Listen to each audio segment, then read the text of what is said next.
Hello everybody, welcome to the season opener of Trackalicious Winter 2022 League at the legendary Nurburgring.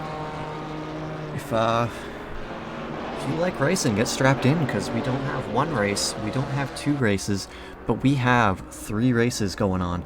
That's right, a triple header going on at the Nurburgring this week. The format is going to be as follows. They just finished their free practice. There is going to be a 7-minute qualifying, followed by a 15-minute race, followed by a 7-minute quali, 15-minute race, 7, 15, and yeah. So, 3 different races within a short amount of time.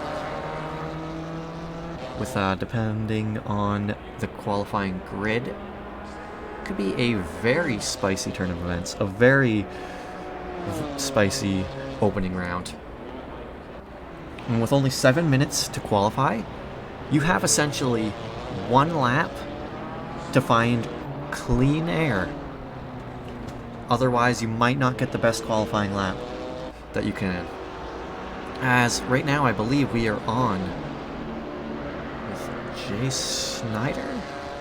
Snyder. He might be the first driver on his hot lap right now, as it looks like most of the grid is slowing down to try to find themselves a little bit of a spot to,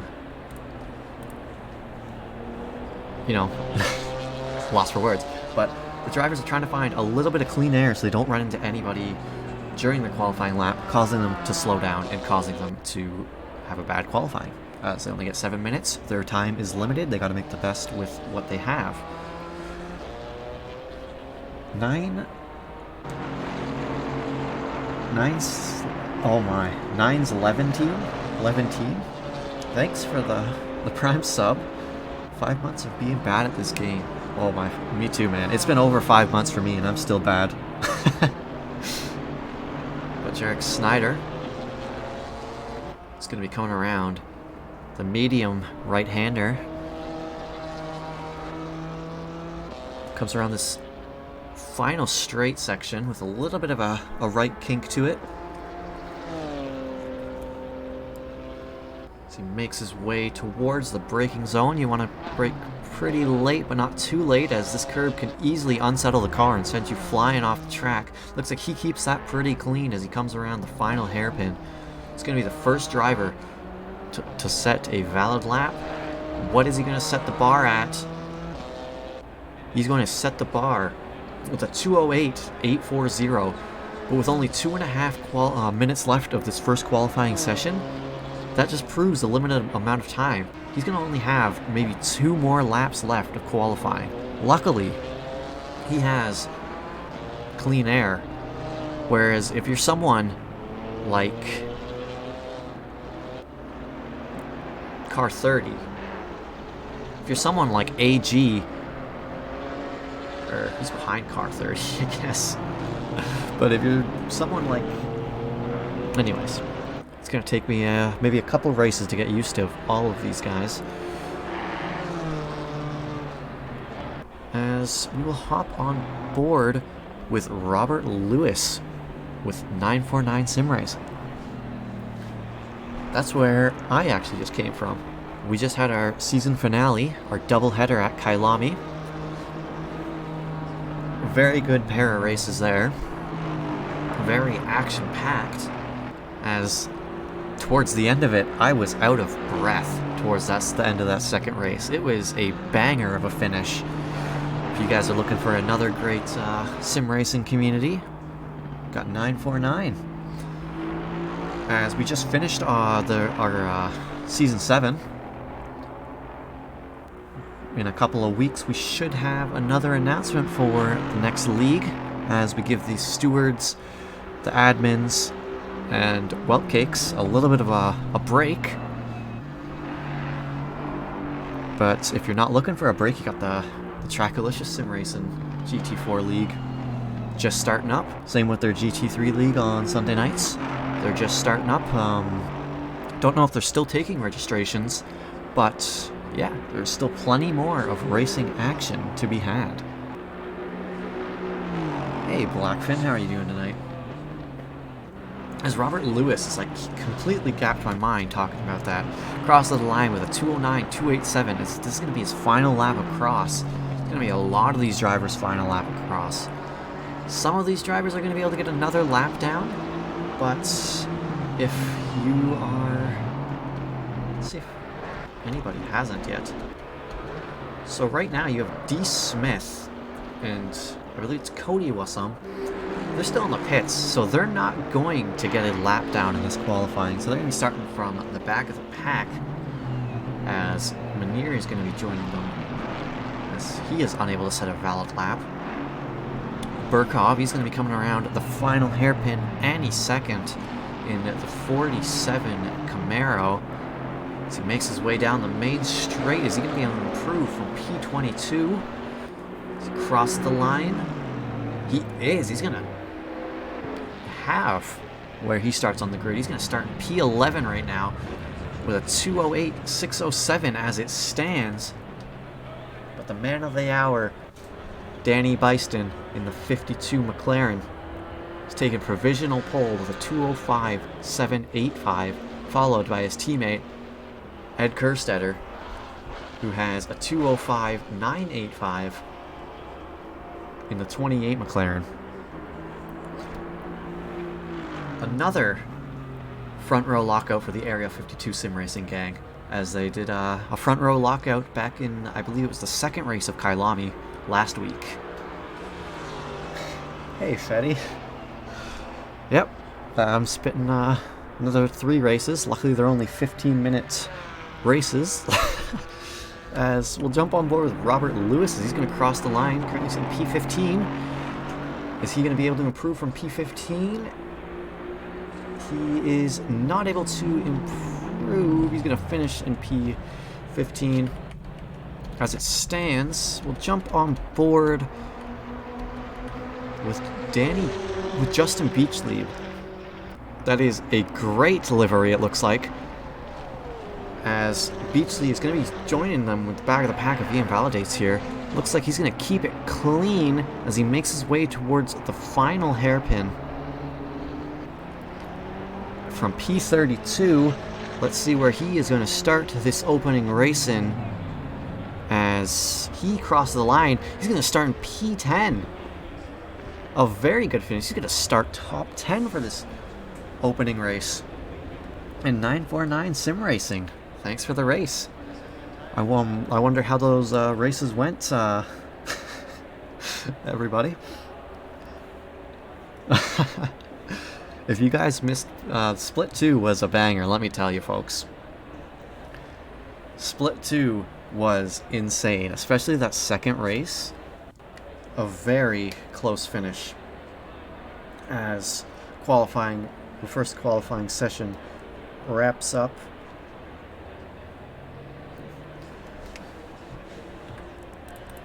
So, what do we got here? Give myself a couple second breather, then we'll make our way down the starting grid. Alright, folks. We'll get underway with the starting grid of this first of 3. Your pole position setter, Danny Byston, with the Area 52 Sim Racing McLaren, followed by his teammate Ed Kerstetter in the 28 McLaren, with making it an Area 52 Sim Racing front row lockout. Next, you have Andreas M and Ali G for your 3 and 4. You got D Mostachero and Joseph Kostovic with 949 Sim Racing. You got Devin Brock in P7. M Tanksky in P8. You got Reggie King. Is it Reggie King? I hope so. Reggie King just seems right. If it's not, it's Reggie K, P9. And Justin Beachley topping out your top 10. Next, you have Aldred Meza, P11. Matt Morrison in P12. Jason Provolone, P13. Mike Burkhoff, P14. Jarek Snyder, P15. Professor Chronotis, P16. Robert Lewis, P17. Aaron Free in the 99 Maserati in P18. Followed by Andrew Pickerel, Jay Willis, Dave Ward, and Eric Miller. P23, you got Barney in the 43 Porca, followed by Denny P in the 4 Porca. Next, you got Taylor Steen, Tanner Masters, Jason Roy Alvarez, S. Orozco, and Riley Manier, and Dylan Smith, rounding out your top 30, as we got Eric Gukassian and Cody Wassam starting from the back of the grid, as I don't believe the bottom 4 set a valid lap. I believe it was Manier, Smith, Gukassian, and Wassam were unable to make a valid lap, so they will be starting from the back of the pack. As we make our way, we still got 30 seconds until session start time.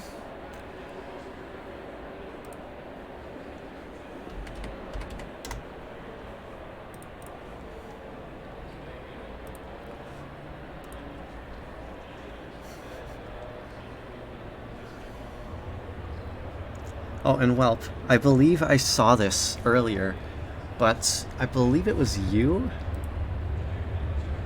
Yeah, it was 2 days ago, actually, for gifting me a sub to Trackalicious Sim Racing. Thank you for that. Yeah, we got a new telecar. Believe that's P, what is that? I don't know. But as we start the warm-up lap for this first 15-minute race at the Nurburgring.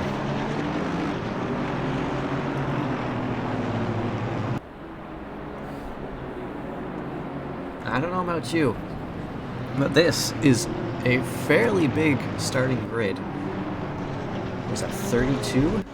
32, as we have Eric Gukassian starting from the pits. Hopefully it is not an error of some sort. Hopefully it's just that he wants the pit lane start.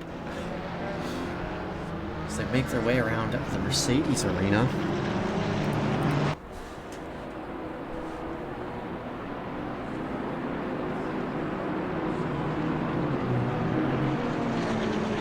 As they make their way towards the Valvoline curve. Followed close, there goes a pylon, followed closely by the Ford curve.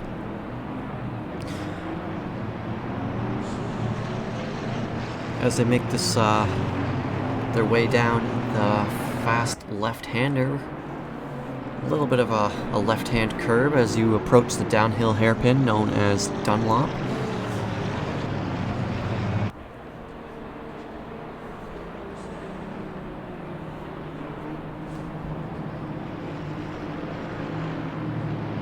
Very easy to go wide on that turn, causing you to hit the sand and slowing you down by quite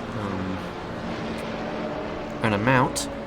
After the Dunlop curve hairpin, you're going to make your way towards the Schumacher S's.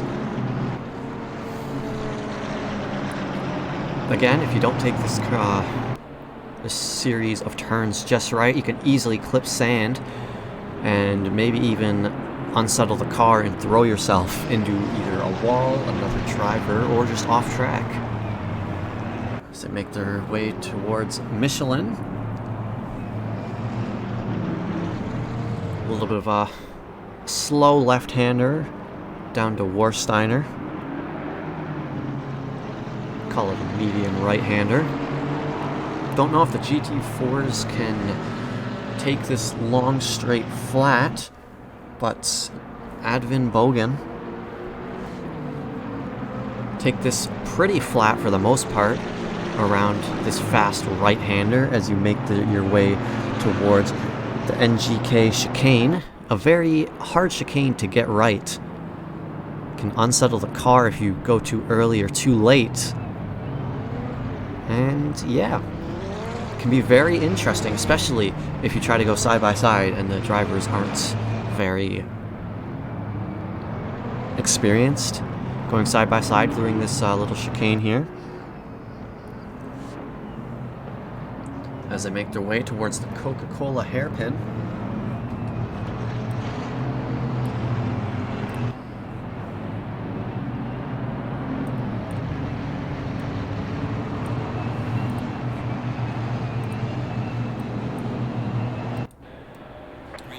As we are live for your first race in this Trackalicious triple header. As Danny Beister and Ed Kerstetter first off the line, they get off to a pretty good start as they're going to go side by side through turn one. Ed Kerstetter is going to, looks like, dive in the inside. Maybe a little bit of team orders coming in there as Beister did not challenge that one bit as they make their way around the Mercedes arena. Currently sitting P1, P2 right now.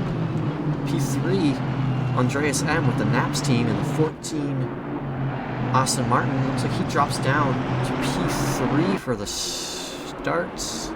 As no, he's still sitting P3. Sorry, as Ali G in the Nutella Motorsports 4 is currently sitting P4, followed closely by Mostachero, Brock, Kostovic, M. Tansky, Beachley, and Reggie. As it looks like for the 55 car, I believe that is Eric Gukasian. He had the pit lane start, so he's going to be a little behind. As yeah, we'll start with this. As it looks like Andreas and Kerstetter maybe? Side by side? So Andreas is able to jump up to P2, passing Kerstetter, and Beiston is currently sitting P1. Pole setter here, still sitting P1, but he might be under attack from Andre soon. Might get a little bit of a slipstream coming down this long straight and a long fast right-hander. It is very difficult going from one track straight to the next. I'm sorry if this is a little rough to listen to, but it doesn't look like he's going to get a good enough run to go side by side through the chicane. Take it very cleanly as the pylon goes flying.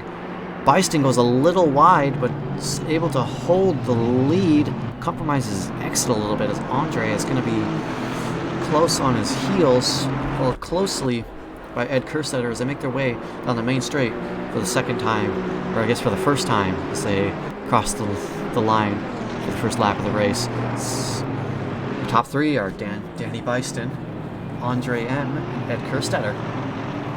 Got two Area 52 sim racing drivers in the top three right now, but that could change in the blink of an eye as it looks like there was contact between, or a mishap between P4, or not P4, Car 4 and Car 9 as they fall back quite a bit as they make their way down the straight a little bit. As is there any driver? Is there anyone going side by side through all of this? I don't look like there's any drivers side by side yet. Danny Byston pulling a little bit of a gap to Andre, but still not in the safe distance yet. As we'll hop on board with Ali G and Masachero as they are pretty close to one another. No closer than Byston and Andre, but they're still half a second within each other.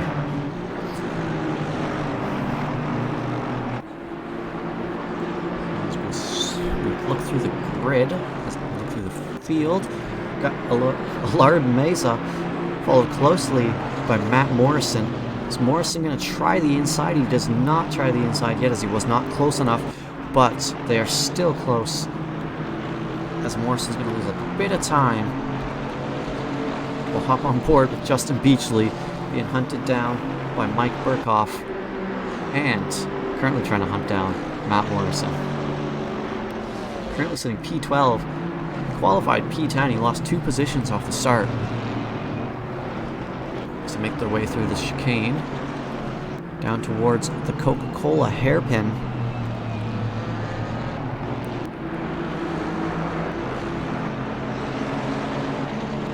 Oh, there's been a couple mad lads in the Maserati this season.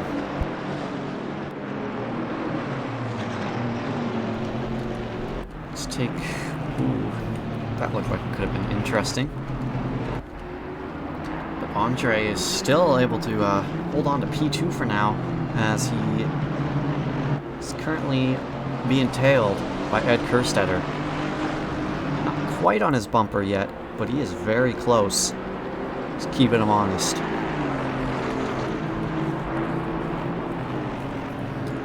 As this train for P8 and P11 still pretty close to each other, all within about a second between 4 of them, as one car goes wide, as that's the 411 of M. Tansky.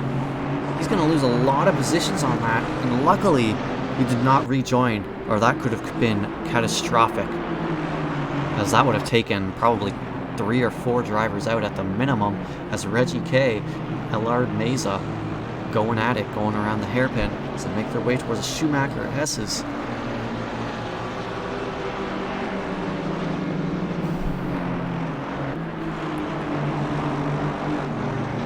Keep it clean. Is Meza able to carry more speed through there? Doesn't look like he's going to be able to going into this the Michelin curve, as he is currently sitting P8 with Meza sitting P9, about half a second behind. Looks like he got a better exit going through Warsteiner. He's gaining on it a little bit with the help of the slipstream. Not going to make too much of a difference going through the chicane, but he's going to be right on his tail coming out. Might try a move on the inside coming out of the chicane, and he's going to stick his nose in. He's not going to make it happen, but he's letting him know. Meza is letting Reggie know that he is there. As we'll jump back between Robert Lewis and Jason Provolone. Robert Lewis in the 949 Sim Racing 949 Mercedes, followed closely by Provolone in the 82, looks like Nutella, Aston Martin. Currently trying to battle it out for P15, P16. As Andrew Pickerel and Professor Chronotis neck and neck, bumper to bumper, going around the Mercedes arena.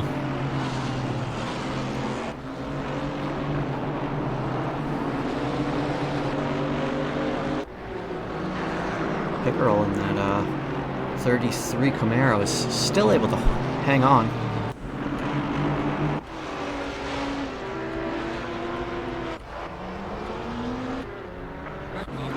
As we reach the halfway point in this race, and Danny Byston is still leading this race by a commanding 1.7 seconds. Andre M has just under a second to Ed Kerstetter in P2. Ed Kerstetter, P3.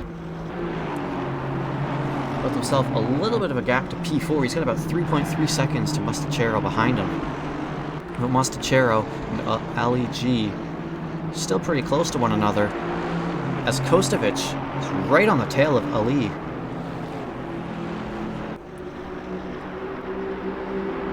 Going through this fast right-hander.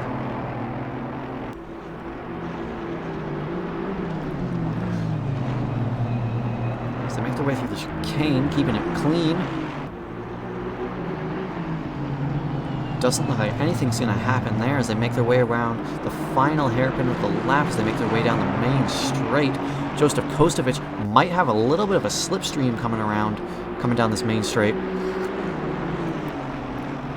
Doesn't look like he's going to have enough to make the move happen. He's going to have to slot in behind Ali and remain in P6 for the current time. So now we'll jump back with Allard Meza and Devin Brock. It looked like they were going side by side through turn 1.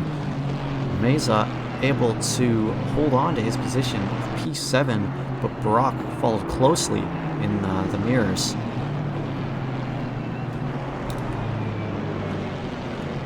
Rather close battle that we got on track right now. Looks like Chronotis and Menier are not side by side, but they are bumper to bumper right now as they make their way around the Mercedes arena. As they finish that, make their way down to the Valvoline fast left-hander. You want to position yourself so you can hook the left-hander and the right-hander up pretty significantly, or like not significantly, but pretty good, as Chronotis and Menier are going side by side down this little straight towards the Dunlop hairpin, and Menier is able to make the move happen, but Chronotis follows closely behind going around the Dunlop hairpin as they make their way through the Schumacher S's. Chronotis didn't really put up much of a defense there, so it looks like he was able to just kind of let him by as Menier passes without many problem. As it looks like we have a neck-and-neck fight here between Taylor Stein and Barney. So they're going tail to tail through Michelin. I guess head to tail. And the Michelin and Warsteiner curve as they make their way around Advin Bogan. As Barney and Pickerel neck and neck right now. Keeping it hopefully clean through the hairpin as they do. Pickerel tries with the switchback. He's got the inside. He's got the inside of Barney. He's going to force Barney a little wide. Pickerel's going to take the lead for now, but Barney might have the better exit coming down the main straight as they make their way down towards Hoghacken. But no, it looks like Pickerel is able to take the position, able to keep it stuck. It looks like there's a yellow flag on the track somewhere. That drops Barney down to P26. Maybe P25 as Willis. He went off track, and they are going side by side through the Mercedes arena. Willis and Barney. This might give Pickerel a little bit of breathing room as these two fight it out together. Willis and the Maserati might have locked up going down that main straight. That's maybe what threw them off as they make their way down to Valvoline. Followed quickly by Ford. Still going at it side by side is Barney and Willis. Is Barney going to try to send it on the inside of this hairpin? It doesn't look like he's going to make a move happen. They did not have the run as they make their way around the hairpin.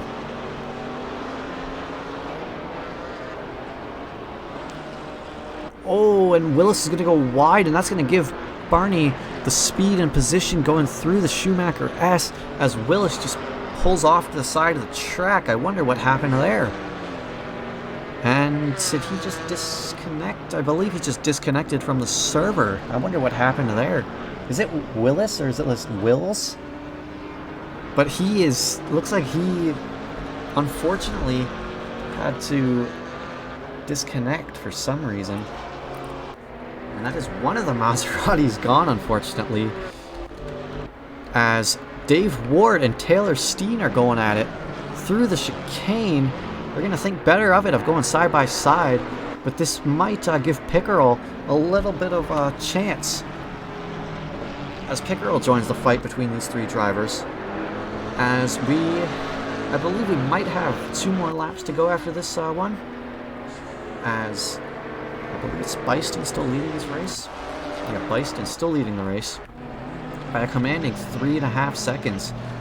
Ed Kerstetter has caught about half a second to Andre, but he's still trailing this 14 Aston Martin. As we jump back to Mustachero and Ali, and Kostovic followed closely behind, currently battling for P4, P5, and P6. Oh, Wiles? Okay, I will try to remember that. Thank you. Yeah, one of the Maserati bros are out, unfortunately, as they make their way through the Schumacher S's. Joseph Kostovic still trying to hunt down Ali G for Nutella Motorsports. And Ali is still trying to hunt down Mostachero.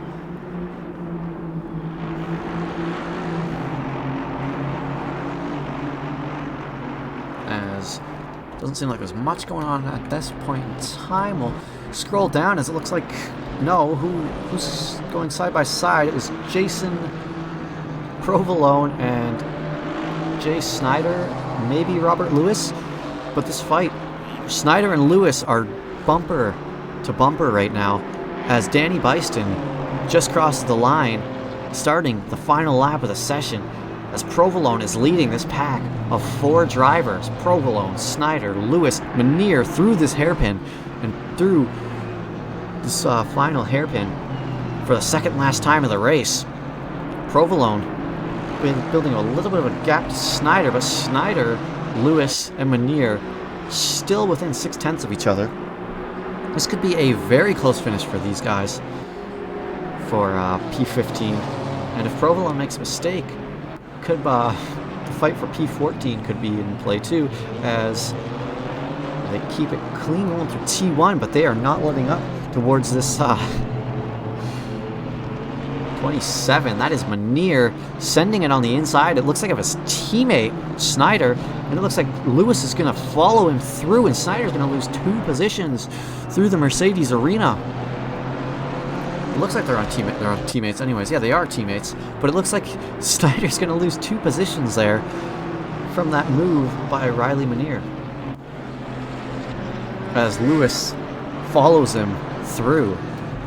As who do we got back here?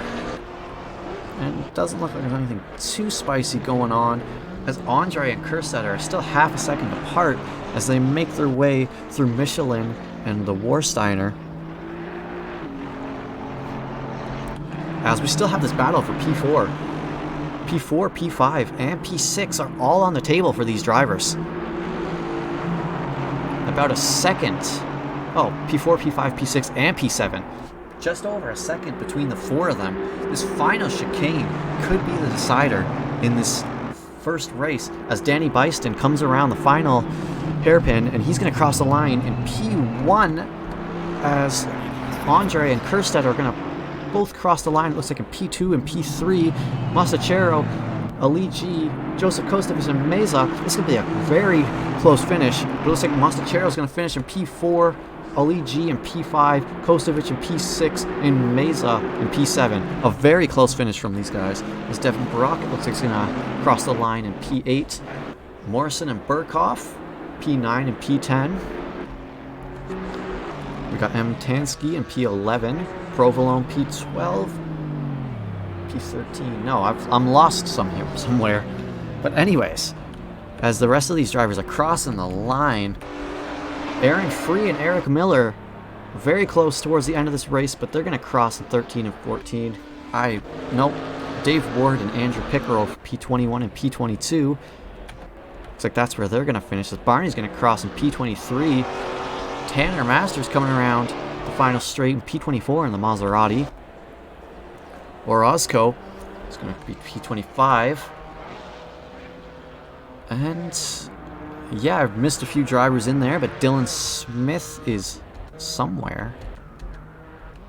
Denny P is going to come around the final hairpin of the session. He's going to cross the line P28 as Dylan Smith. I wonder what happened there, but he's going to drop to P29. And he is going to cross the line, and that is going to be your first 15-minute sprint race. Your first of 3 in this Trackalicious not home opener, but this Trackalicious season opener. Oh, what an exciting finish. You know, this beginning of the race, not too bad. You know, a little bit of action, but nothing serious. Towards the end of the race, holy, no breathing room between, I believe it was P4, P5, P6, and P7. Mostachero, Ali, Kostovic, and Mesa. A very exciting finish from them. Byston took a pretty commanding win there in this this opening race of 3, as he takes the lead, followed by, oh my, that's Andre. Why did I have to click that to remember his name? I don't know. It didn't help me one bit. But Danny Byston taking your P1, Andre M P2, and Ed Kerstetter in P3, and Area 52 Sim Racing 1-3. Oh, now that was an exciting race, to say the least. And we still have 2 more races to go. I'm going to be a wreck tomorrow, but that is a problem for tomorrow. Anyways, let's see if I can actually get race control started this time around. Maybe we can see some standings in this qualifying session. As it should be clear if I turn it on.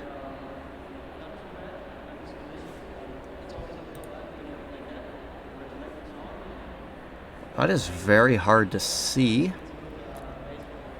So maybe I will turn it off until at least the next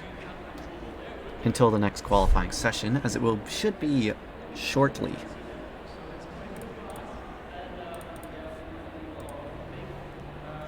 Yeah, Muff had a heck of a drive in both of his races. The second race was a little unfortunate, but the first race, Muff, you killed it, man. That was an insane second race. No, first race, sorry. Let's see what's going on here. Yeah, I am not in the stream room, so I will hop in there now, as I was a little late joining that one. This session should be crossing over soon to the next qualifying session. Frosty Matrix TV, thanks for the subscription. How are you doing tonight, my friend? If you were here for that first race, I hope you enjoyed it. If not, there's still stick around. There's still 2 more races to go, and with them being 15 minutes, there is not a very there's not a dull moment, that's for sure. Oh yeah, race 2, Muff, was crazy. It was crazy towards the end. So it looks like we just crossed over to our qualifying session. Again, if you are just tuning in for the second session, you see there's only 7 minutes of qualifying. That's not a typo. There is only 7 minutes of qualifying, meaning you need to get out quick and you need to make your lap count, as you have very minimal time. It takes just over 2 minutes to get around this track. So you only have about 3 good laps, let's say.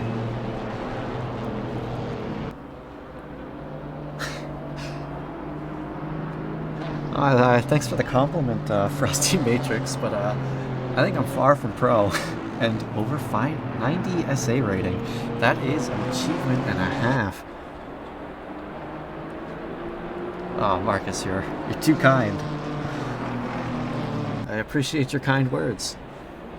I try my best, especially it's a little difficult coming from 949, which is 2 different tracks. But yeah, it's definitely an experience, and I'm getting better at it. Luckily, well, not luckily, but 949 just finished their season, so yeah, we should be able to see free practices from now on in Trackalicious as long as I make it in time, which I should, because I have tons of time until the next season of 949 starts. As Orozco is going to be the first one out of the gates. He's going to be the first one to start a lap. Or he's going to start his first flying lap, sorry. You guys are too kind. You're making me smile like a fool over here. Yeah, Marcus, you really should. You really don't need to be quick. You just need to be consistent, and you need to just be consistent. If you're slower than the guys, you know, leave a little extra room. That's all you really need to do. Because let me tell you, league racing, that is probably the quickest way to improve, in my opinion. Because when you're league racing, you want to push to win, right? Like open racing, like open lobbies, you're like, yeah, I want to win, but I'm not going to throw in that practice. Whereas league racing, you're like, I've actually got a championship to look forward to, not just a one-off. I need to try to keep up pace with my fellow racers. As Orozco goes really wide and invalidates his lap, and Reggie is going to be the first driver to cross the line at this rate, as Orozco just invalidated his lap. Yeah, just consistency and fun. If you're not having fun, you obviously don't race, but if you're having a blast, league racing is very fun. You know? People, yeah, and 949 and Trackalicious, the people are very, you know, they're very nice people. They're gonna, you need help with something, they might not give you, you know, their secrets, but they'll definitely point you in the right direction. You know, they might give you a little bit of advice going around the track. They might give you a little advice, you know, they might give you a track guide to look at. But so far I've been in 949 for a couple seasons now, both a driver and a broadcaster. 949 there's been a few hiccups along the way, but that's just life. That's life in general. That's the internet. But for the most part, it has been a blast. Everyone is so kind towards one another. You know, for the most part, everyone respects one another. And you have skill groups of all kinds. As we'll bring up this screen, actually, as Reggie is about to cross the line for the first time. We'll see where he sets the bar. He's going to set the bar with a 208.542. Yeah, Nutella. It's a great livery. I mean, he must be using a lighter spread Nutella, right? Like, Nutella's usually pretty dark compared to that. He must be using the light spread.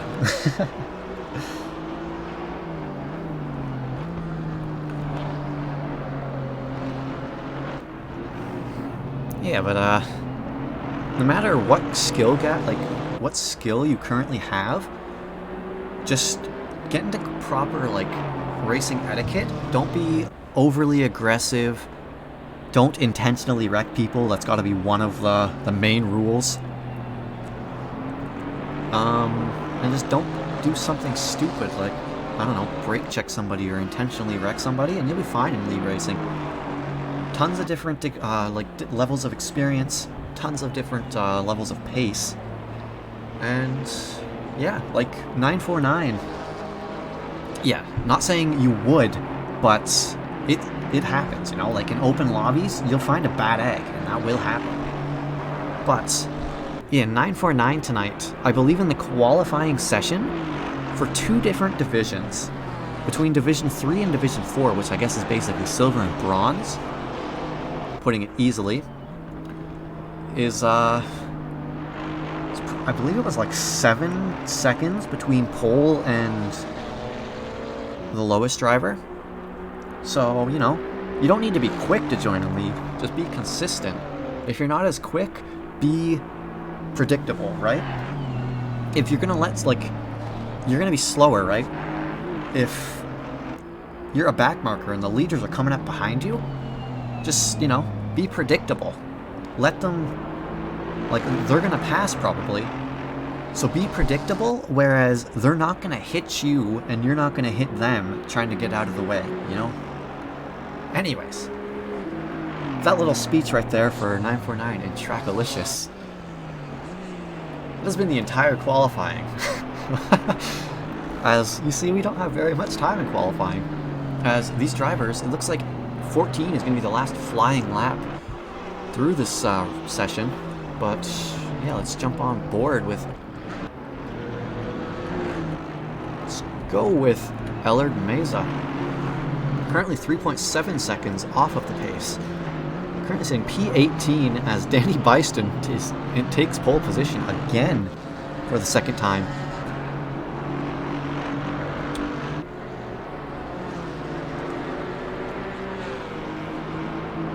He makes his way towards Valvoline, followed closely by the fast right, or the right-hander, the Ford curve, as he makes his way down towards Dunlop.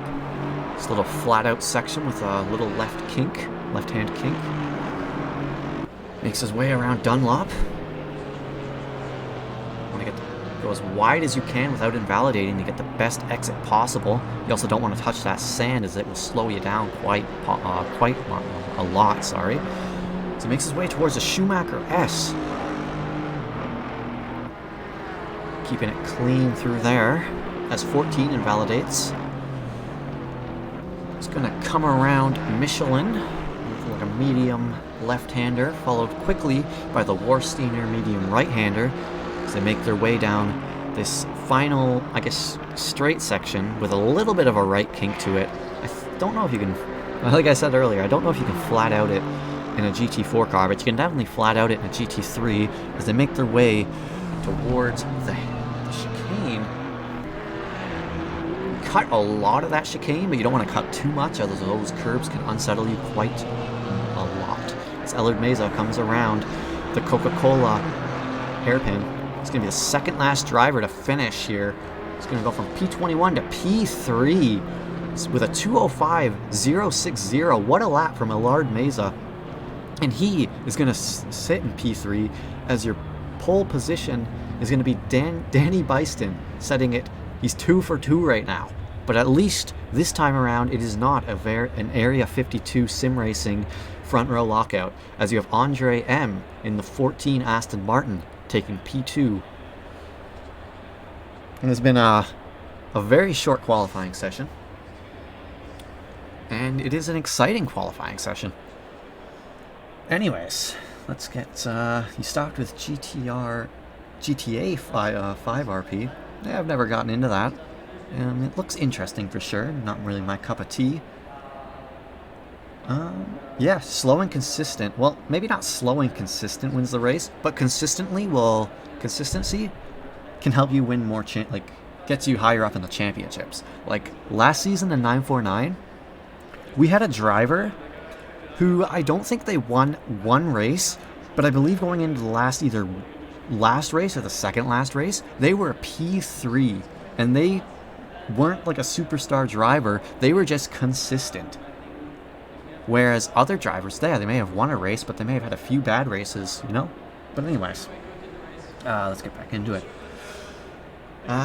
So, go back to our second grid countdown for the night. Our second of three. Words are getting hard at this point. I'm tripping over myself.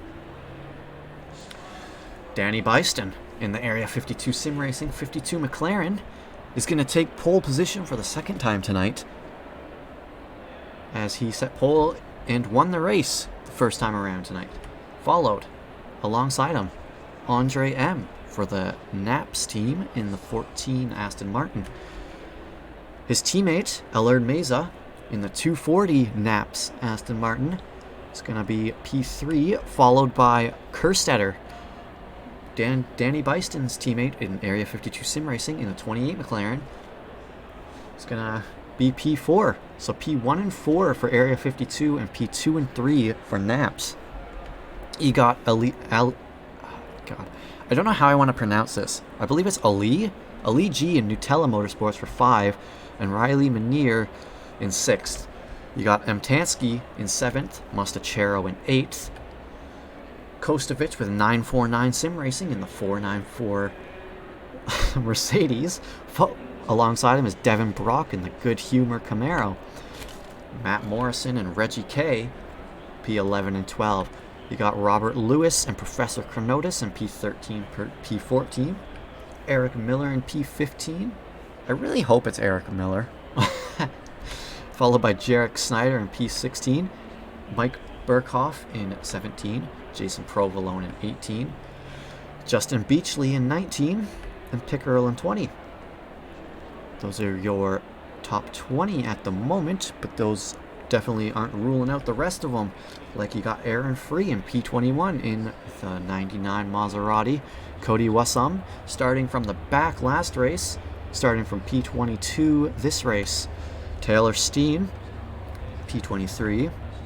Jason Roy Alvarez, the 23 Audi, starting in P24. You got Eric Gukasian, who started from the pit lane last race, starting P25 with ETK K-Team in the 55 BMW. You got Tanner Masters, the other Maserati on the grid, starting P26. You got Denny P and HMS Racing for P27. You got Barney in P28. Orozco, P29. Dylan Smith, another HMS Racing team, starting in P30. And then you got Dave Ward rounding us out in P31, also with HMS Racing.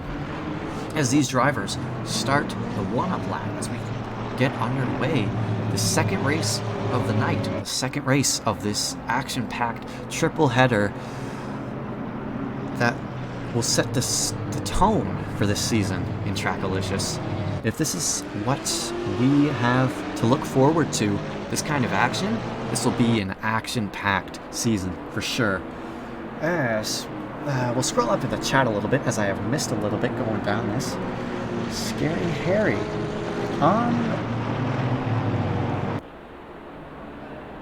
I mean, that's not true, man. I believe anybody is good enough to be a driver. But anyways, if you wanted to be part of the stream team or part of the broadcast booth, Eric Gukasian, he's actually in this race right now. He is like the main guy for Trackalicious, I guess. You know, the leader of Trackalicious as he goes by in the server. If you're in a Discord server, you know, maybe add him or like in a message, like, yeah, maybe mention him in a message, maybe shoot him a PM, ask him about it, see if there's any openings. Yeah, we'll go from there. Yeah, Frosty Matrix. They are just starting out their league, so obviously, if they're still accepting registration, I don't know if they are or not, you can join that. You got Sunday nights for GT3s, you got Thursday nights for GT4s. There's an Enduro League once a month for, I believe it's 4 months. You got a 2.4-hour endurance race. You can either do it solo or maybe duos. I believe duo might be the low or highest you can go. I could be wrong about that. We have an Enduro race there. We actually just started an MX5 league on iRacing with 949.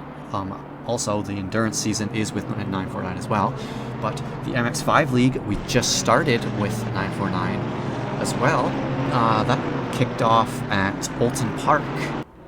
I believe it was Tuesday night, 8:30 p.m. EST, I think. Interesting point, or like interesting fact about that league is you just need the iRacing subscription, and the rest of the content is free for that entire season. So you just got to pay for the subscription and you're good to go. Yeah. And hello, Leon Brave. Okay, on that note, how are you doing tonight? On that note, we're coming around the final hairpin, as we're going to get this race number 2 underway in just a couple seconds here. Another 15-minute sprint race, the second of 3, as they make their way around down the main straight. And we are green, and we are live for the second race in this opening week at Trackalicious Sim Racing. Looks like Danny Basting, decent starters. They're going to go 3 wide down T1 as somebody takes down the sign. Danny Bison's going to have the inside, and Ed Kerstetter's going to go on the outside. But is that Andre on the outside of him? As Kerstetter's going to keep his nose in on the inside. But Andre is thinking about it, but they touch. Andre and Kerstetter still side by side as Byston still holds on to P1, but Kerstetter comes out in P2 and Andre P3. Andre losing a position quickly off the start of this race, as Byston and Kerstetter in Area 52 Sim Racing 1-2 right now. Byston starting in first, remaining first. Kerstetter starting fourth, and currently sitting P2, as the Naps team starting 2 and 3 now fall 3 and 4. But they are not out of it by any stretch of the woods. They are right on the tails of these Area 52 gang, and the race just started. There's still plenty of opportunity and plenty of action in the next 13 minutes to go, as we will jump on board. We'll stay on the front runners for the opening lap. Then we will see how it goes as they make their way around Michelin towards Warsteiner. Gonna make their way around this long right-hander towards this chicane.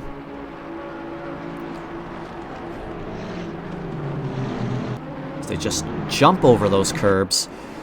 They eat those curbs as they make their way around the Coca-Cola hairpin for the first time this session. Danny Byston P1, Ed Kerstetter P2, Andre P3, Meza P4, and Ali G in P5, followed closely by Munir and Mostachero in P6 and 7. Let's see what kind of action we can find. It looks like Brock and Kostovic are going to go side by side through turn 1. Kostovic is going to have the outside going into Mercedes Arena, but that turn is very awkward going on the outside, but he's still going to be on the inside.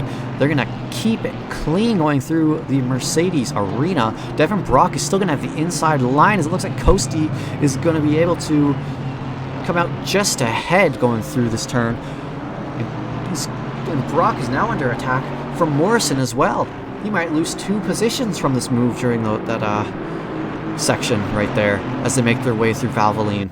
Devin Brock's going to have the inside. Are they going to keep it clean? They are. But it looks like Morrison's going to come out ahead. And through that short section of the track, Brock's lost 2 positions as they make their way towards the Dunlop hairpin.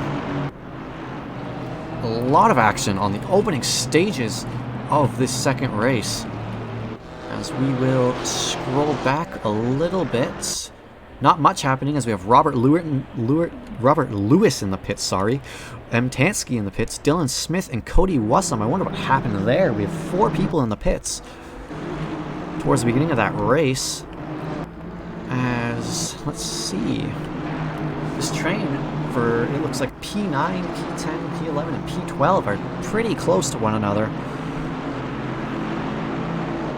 Between Morrison, Brock, Reggie, and Chronotis. Yeah, the Coca-Cola hairpin.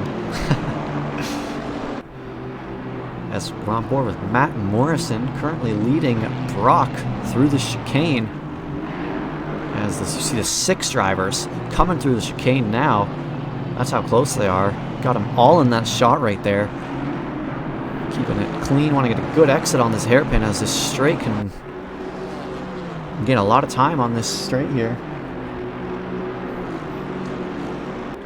Doesn't seem like anything is going to happen on this straight as all these drivers are going to be behind one another and nobody's going to try to dip their nose in on the inside.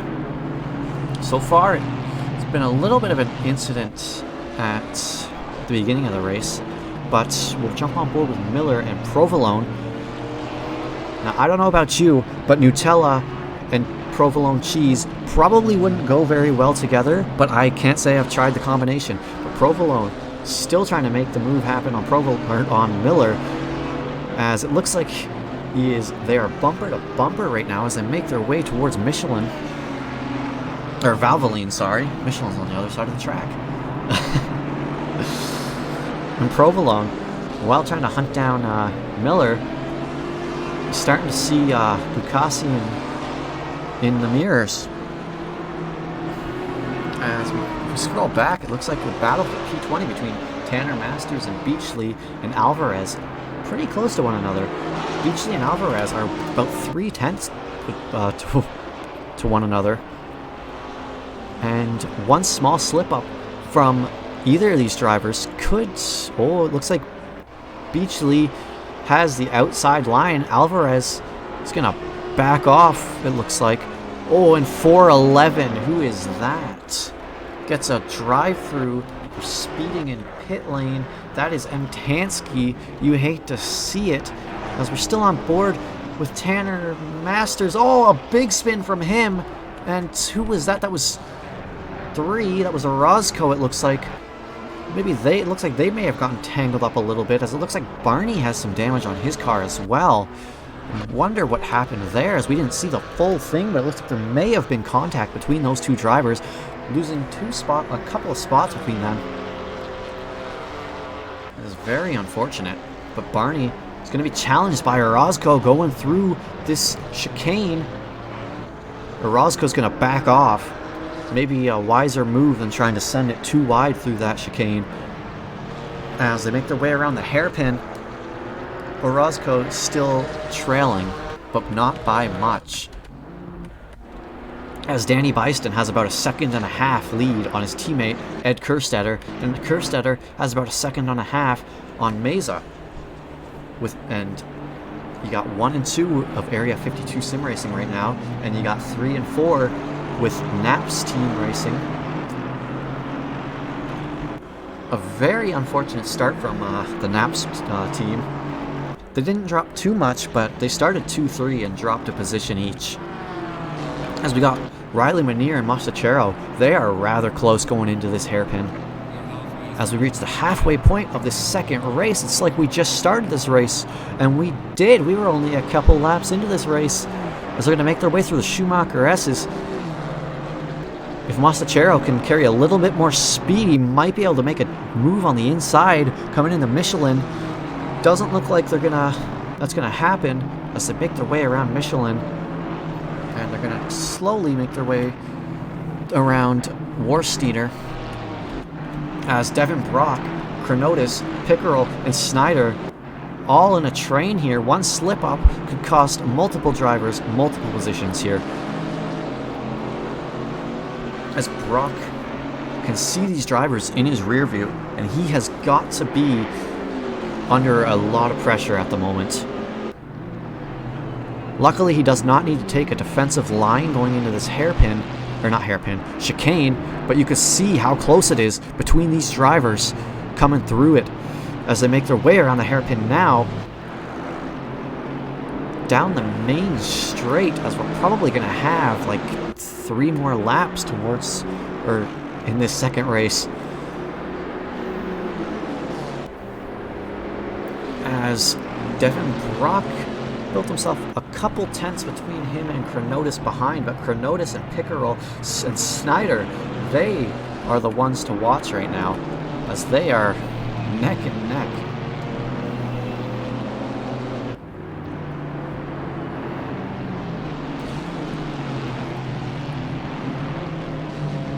Looks like Brock and...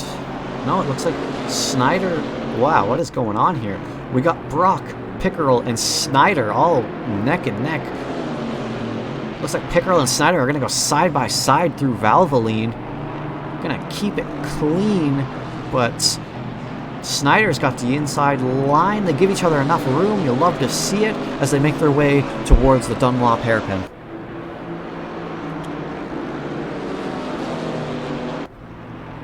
Oh, I believe the drive-through was M. Tanksa. I believe that's who got it. But anyways, we're back on board.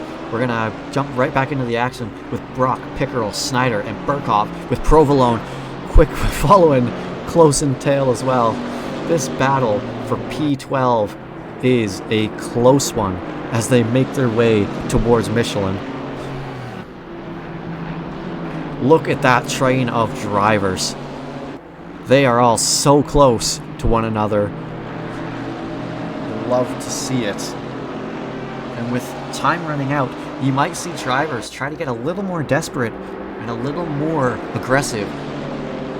But they might think better of it and might not take any unnecessary risks. As it looks like Snyder, he was looking at, he was thinking about it as the Camaro of Andrew Pickerel goes a little, like, I guess short through the chicane. Has to take a defensive line going around the hairpin, which may compromise his exit. But it looks like Snyder is not able to make anything happen there. But Snyder's still on the outside of Pickerel going through T1. This could favor... oh, but it looks like the other Camaro. It looks like Burkhoff sent it on the inside of Snyder, as Snyder went really wide. And Burkhoff... oh, sorry. I believe Burkhoff got by there. Got by Snyder. And it looks like Snyder might actually be under fire from Provolone as they touch a little bit. They rub doors, it seems like. But they both stay clean and they both stay on track. So just racing there. Close racing at that. As Provolone hunting down Snyder, but also being hunted down by Gukasian. I believe that is the story of this race for Provolone. Just can't seem to get by Snyder. As number 9 is in the pits. I don't know who that is. We'll jump back a little bit as number 9 is Dylan Smith.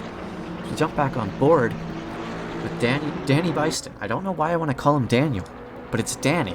Danny Byston has now 2.5 second lead to Ed Kerstetter, his teammate. And Ed Kerstetter still a 1.5 second gap on Meza. And Meza a 1.5 second gap on his his teammate Entre. As the battle up there isn't really much to look at, but this battle up here for P13 is starting to spice up again between Pickerel and Burkhoff. They are bumper to bumper right now, followed closely by Snyder and Provolone.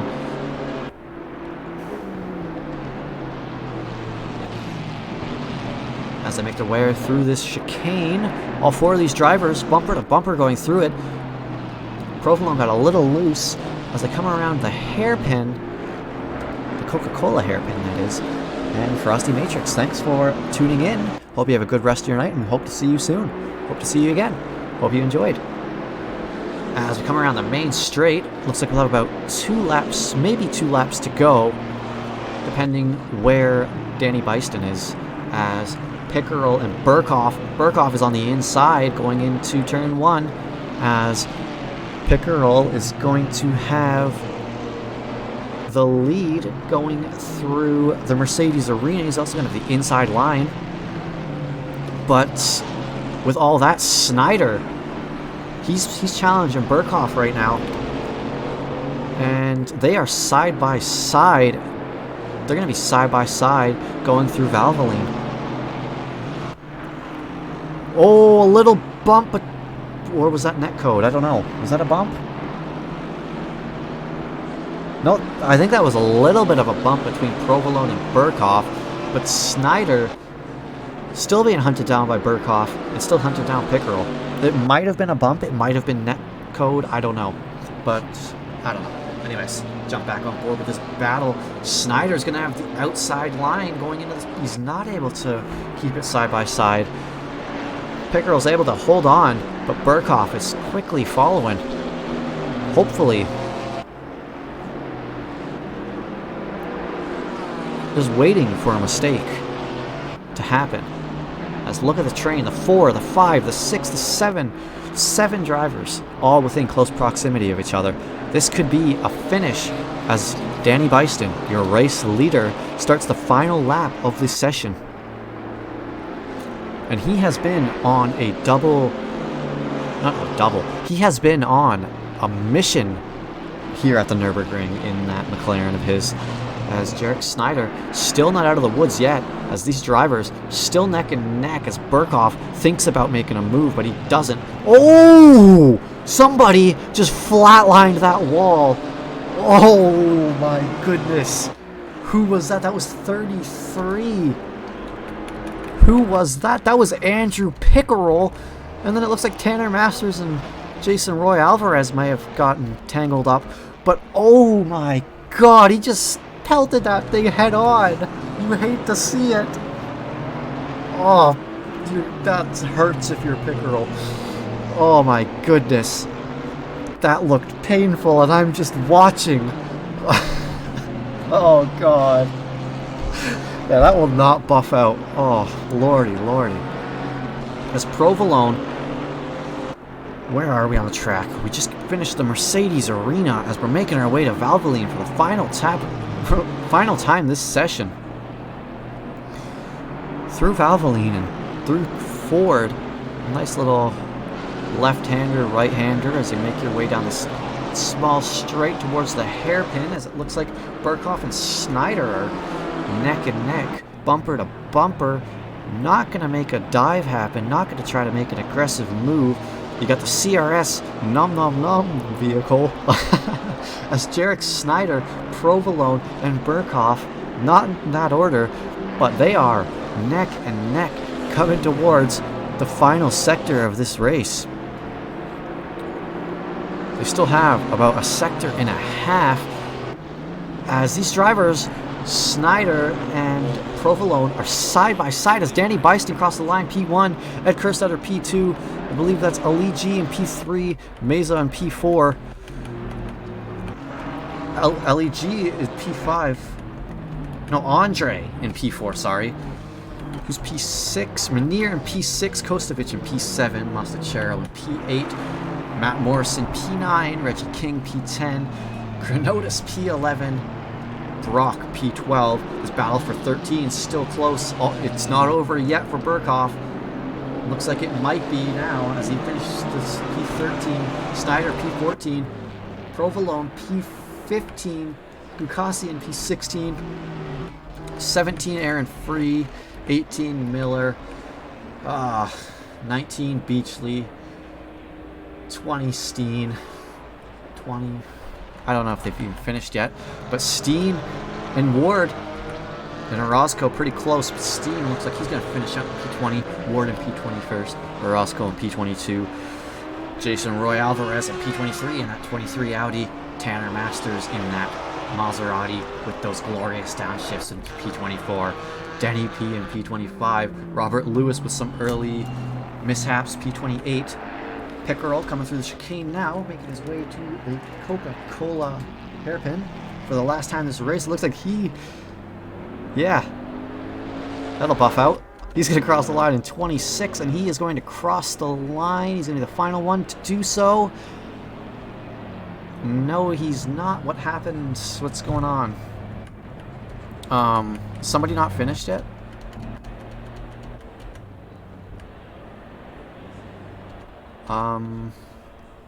Okay. So, I believe everybody's crossed the line. But I don't know what's going on. Unless... What? I'm lost. What is going on? So that's your top three right there. Danny Byston, Ed Kerstetter, and Aldred Meza. That was a... Oh. That's race 2 of 3, ladies and gentlemen. We should be getting to the third and final qualifying session shortly. But, oh my goodness. These battles have been amazing. Before this cross is over, I actually want to see what happened to, I believe it was Pickerel here. Like, he just ate that wall. Oh. Oh.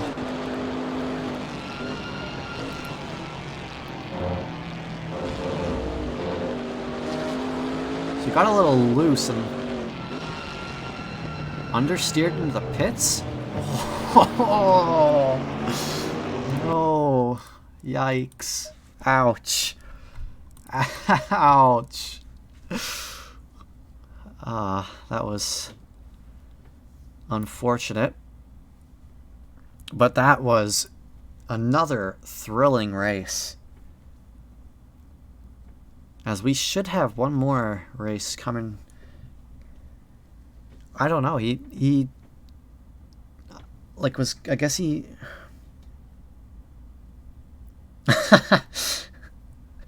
Fetty with the Harry Potter puns, I guess. Oh my goodness, that looked painful to watch, and that probably was painful for him as well. I wonder if it was a fuel issue. But anyways, he just... I don't even want to think about that anymore, ladies and gentlemen. Just sent shivers down my spine. Oh yeah, for sure, Justin. They have been insane. And there is still more action to come. There's still 15 minutes of action to come after this qualifying. Will Danny Byston go 3 for 3? Will the Area 52 gang go 3 for 3 in the front row lockouts for the race finishes, that is? Unless I'm mistaken and they didn't lock out P1 or race 1. But I'm pretty sure they did. As it is getting late here, and yeah, still have a little bit of action to go.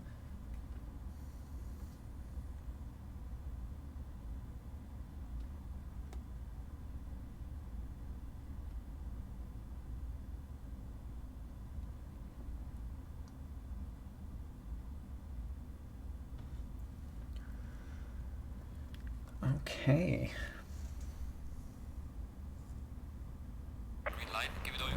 Looks like qualifying number 3 has started, ladies and gentlemen. Who is the first one out? It looks like it's going to be Professor Chronotis, first one out of the gates. You think it was, I believe it was Andre M? You might be right there. You might be right. It's been a long night for me, that's for sure. Yeah. My brain has gone to mush. But we are still giving it 110% for this third and final qualifying session for this opening week at Trackalicious Winter 2022 season at Nurburgring.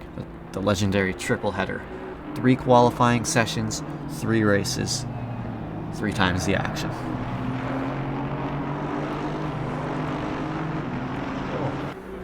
Goodness.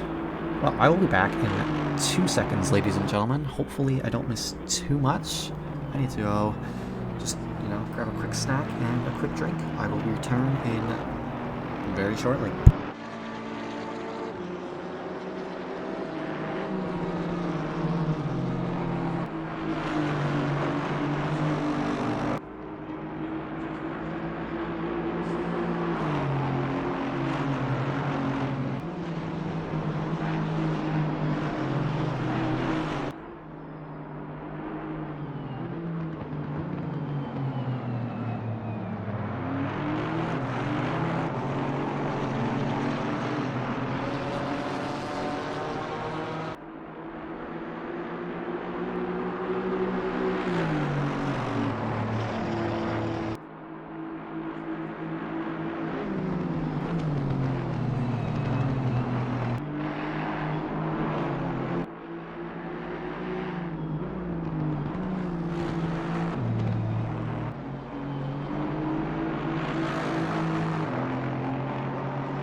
Alright folks, we are back. Looks like just in time too as Professor Chronotis. So let's see, he's going to be crossing the line here as long as he didn't invalidate. Should be setting the bar for the qualifying laps. As he crosses the line with a 2:07.120. That is the bar. Quickly taken by Aldred Meza with a 2:06.750. And Danny Byston currently not where you expect to see him. 2.175 off the top there. As we'll see someone just starting their first flying lap. We'll go on board with Jason Provolone with Nutella Motorsports as he is about to start his first flyer.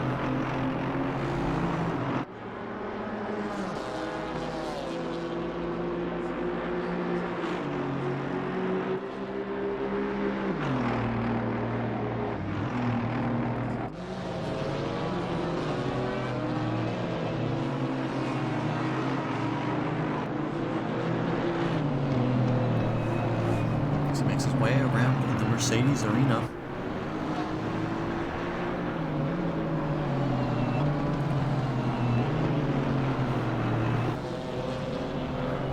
I wonder how much Nutella Provolone gets. Does he get like a lifetime supply? Yeah, but still a lot of drivers who have yet to qualify. Robert Lewis looks like he's going to skip qualifying 3, and he's going to start from the back of the pack. As we have a minute left to go, he's still in the pits, and it definitely doesn't have enough time to make it around the track. So, Provolone making his way around the Dunlop hairpin right now. You know what? Let's go high tech. If that is visible at all. I don't know if it is.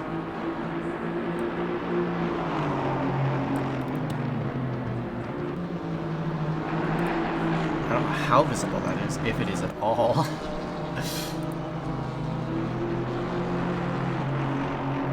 As Provolone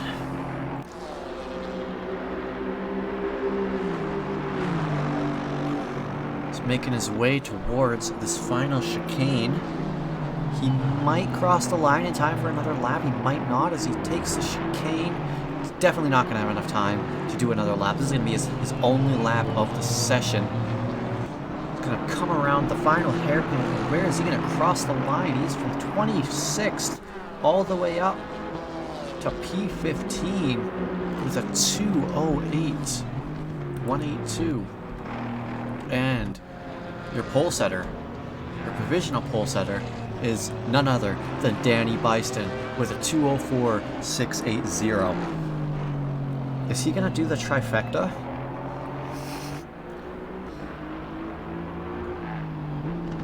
Is he gonna get all 3 pole positions? As Aldred Meza only a 1/10.5 behind him. But if you look all the way down at P12, P12 is where Ed Kerstetter is currently sitting. That is not where you would expect him to start. Maybe he got caught up in traffic during his lap. That's the thing with these 7-minute qualifyings. You don't have a lot of time. So if you get caught in traffic, your one shot to set a lap might be gone before you even started. Or, you know, get caught in traffic and you're done. But Meza is still out right now. Where is Meza? I don't think Kerstetter probably has one more to go as Meza's gonna come across the line. Is he able to improve and pass Byston? He is not. He's able to improve his time, but he's not able to pass Byston. As where is Kerstetter? That's Manier. Kerstetter is crossing the line from... He's not able to improve. No, he is able to. No, I guess he invalidated. Okay, 27. Manier, not able to improve his time. As Danny Byston gives us the trifecta with the triple pole position for tonight. All 3 races, he qualified pole. So far, he has won both races. He has been a force to be reckoned with at the Nurburgring.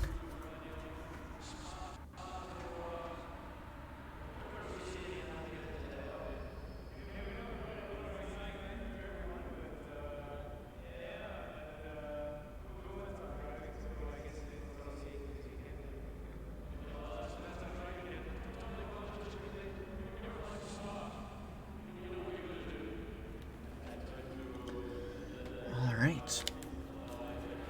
Our last and final race of the night.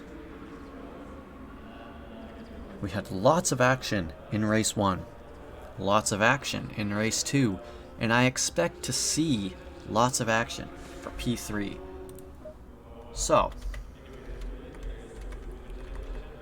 we'll do our grid countdown for the final time tonight. So, Danny Byston, pulling off the trifecta and qualifying pole position all 3 times tonight.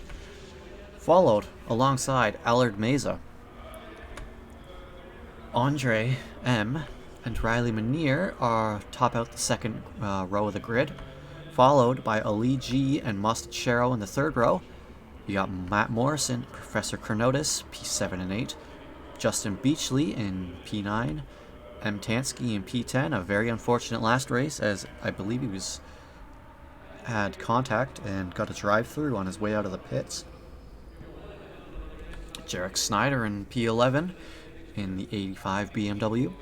Got Ed Kerstetter, kind of out of place for him, at least for the evening, as he is in P12 starting this last race off.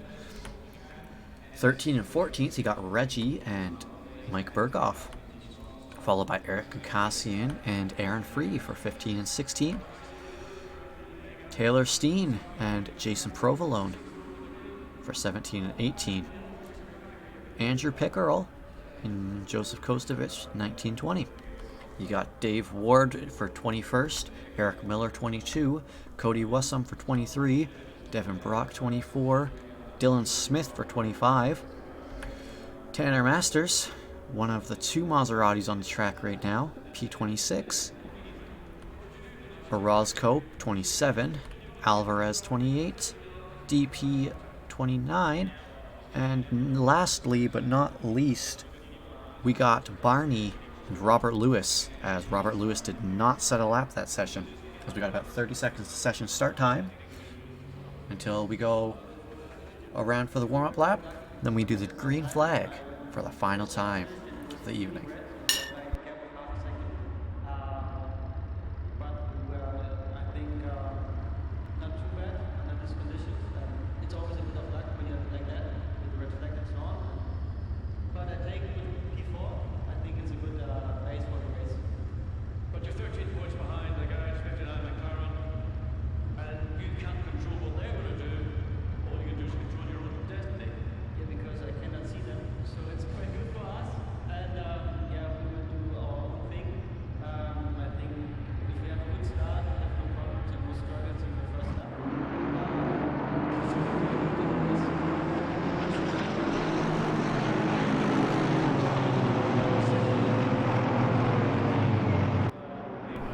Sorry for the awkward silence, folks.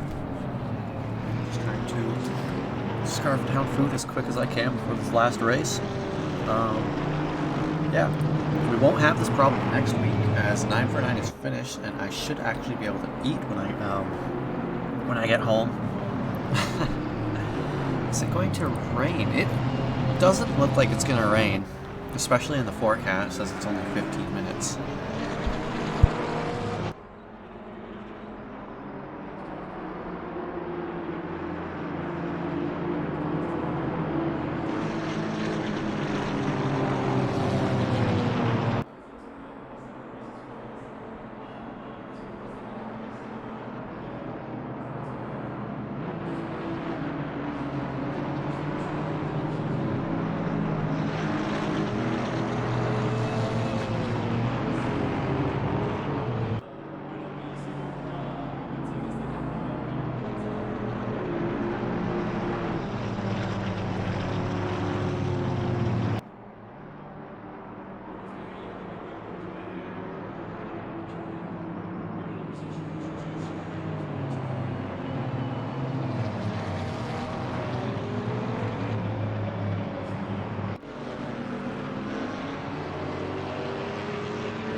Folks, we are back for good for this final race of the evening. They are just approaching the chicane, and after they hit the hairpin, we will be underway and racing for the last time of the evening. A very exciting first two races. I expect nothing but the same from this last race.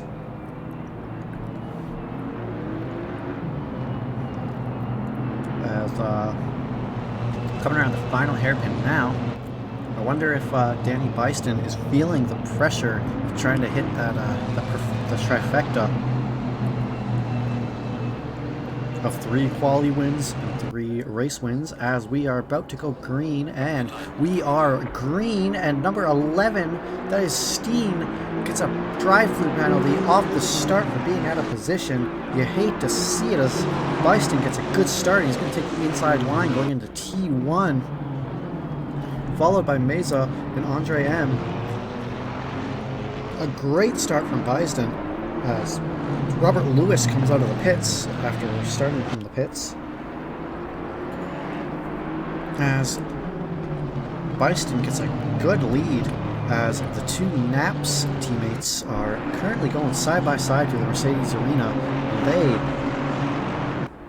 What a start from Byston. He already has a second and a half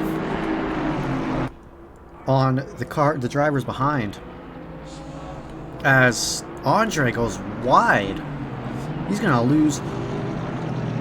Careful on the re-entry. He's going to go first to, what is that, 13th? Not first. Second to 13th, sorry. As Reggie and Andre backs off. But it's going to be Andre and Pickerel going side by side through the Dunlop. Andre's going to come out ahead, but Andre drops down to P13 after that costly error at the beginning of this race.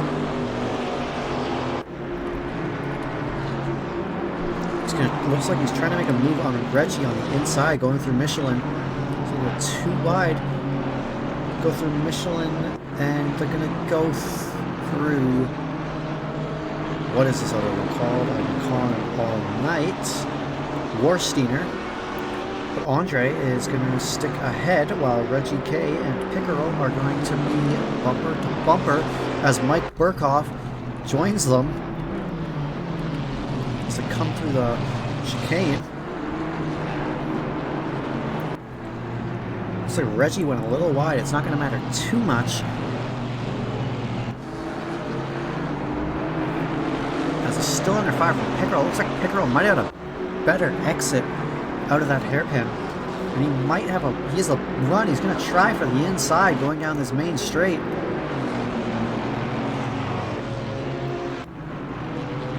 Pickerel's on the inside of Reggie, and Reggie is still out ahead, it looks like, barely, as they make their way through the Mercedes arena, as Reggie's able to hold on as Pickerel and Burkhoff now go side by side, followed closely by Joseph Kostovich.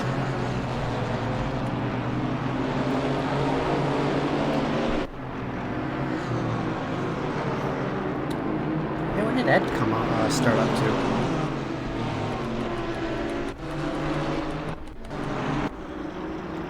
Damn, Ed's already up to P5.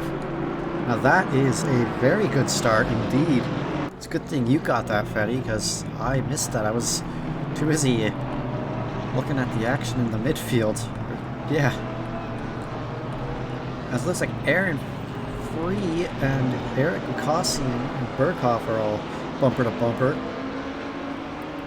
Free is still right behind Burkhoff. Free in that 99 Maserati. Nutella.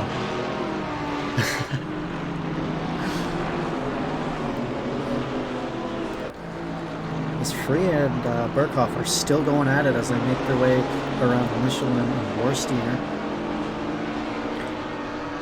Aaron Free was thinking about it, but he thinks better of it, and he's still sticking right behind Burkhoff. Burkhoff has to take a defensive line going into the chicane. A downshift from the Maserati sounding mean as ever. Aaron Free was thinking about making the move on the inside, but backs out and thinks better of it. Yes, let's see what is going on. Is there anything going on towards the front of the pack? Danny Byston. Jesus, not even 5 minutes in, and he already has a 3.5 second lead on Aldred Mesa. As Ali G under fire from Kerstead, who's already climbed his way from P12 to P4 and trying to make it to P3 to make their way around the Mercedes arena. Kerstead is on a mission in that 28 McLaren to make their way around Valvoline,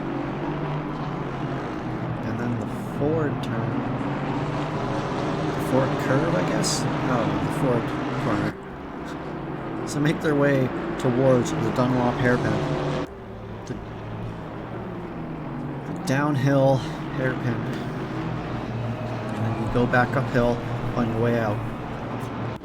Making their way through the Schumacher S.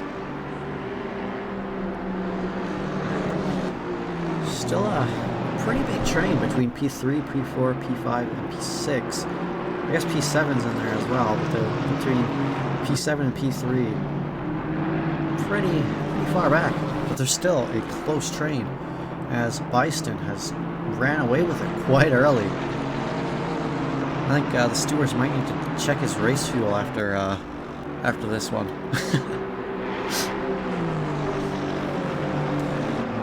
As Kerstead getting real close to Ali. See if he can... thinks about sending it, but he's just letting Ali know that he is there and he could make the move, and he might be thinking about it. Putting the pressure on Ali is Ed Kerstead, starting from P12 in the opening couple laps of this race.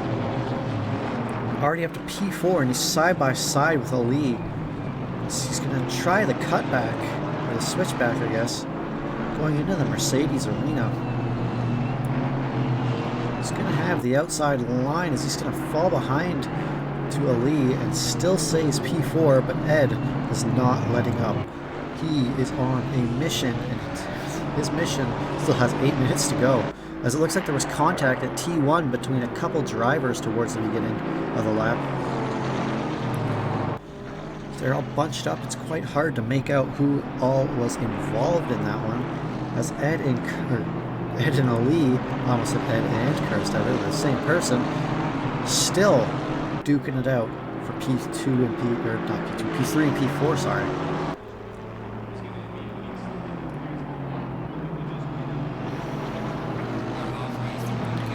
Now we have reached the halfway point of this third and final race. Ed Kerstead and Ali G are side by side going through the Schumacher S. This looks like Ed backed off, but he might have the better exit as he backed off early. And he's going to take it. I'm not going to try on the inside as Ali takes a little bit of a defensive line coming around the Michelin curve. As they make their way through Warsteiner.